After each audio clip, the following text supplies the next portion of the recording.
আসসালামু আলাইকুম রহমতুল্লাহ। ওয়ালাইকুম আসসালাম ওরহমতুল্লাহি ওবরাকাতুহ।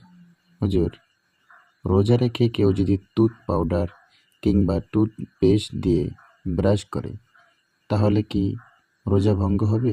রোজা অবস্থায় কেউ যদি টুথ পাউডার বা টুথপেস্ট দিয়ে ব্রাশ করে তাহলে তার রোজা ভঙ্গ হবে না, কিন্তু রোজা মাকরু হয়ে যাবে। তবে যদি এই টুথ পাউডার বা টুথপেস্ট এগুলি দিয়ে ব্রাশ করার সময়, দাঁত মাজার সময় যদি ঘটনাক্রমে এই পাউডার কিংবা এই পেস্ট এটা যদি গলার ভিতরে চলে যায় তাহলে অবশ্যই রোজা ভেঙে যাবে। এই জন্য আমাদেরকে সতর্ক থাকা, এই রোজা রাখা অবস্থায় আমরা পেস্ট কিংবা পাউডার এগুলো দিয়ে দাঁত মাজবো না। হ্যাঁ, এর জন্য আমরা রমজান মাসে একটা সুন্নাতের উপরে আমল করতে পারি। আমরা মেসওয়াক করব। এই মেসওয়াকের মাধ্যমে আমাদের মুখের দুর্গন্ধ দূর হবে, দাঁতও পরিষ্কার হবে এবং রোজাও ভঙ্গ হবে না।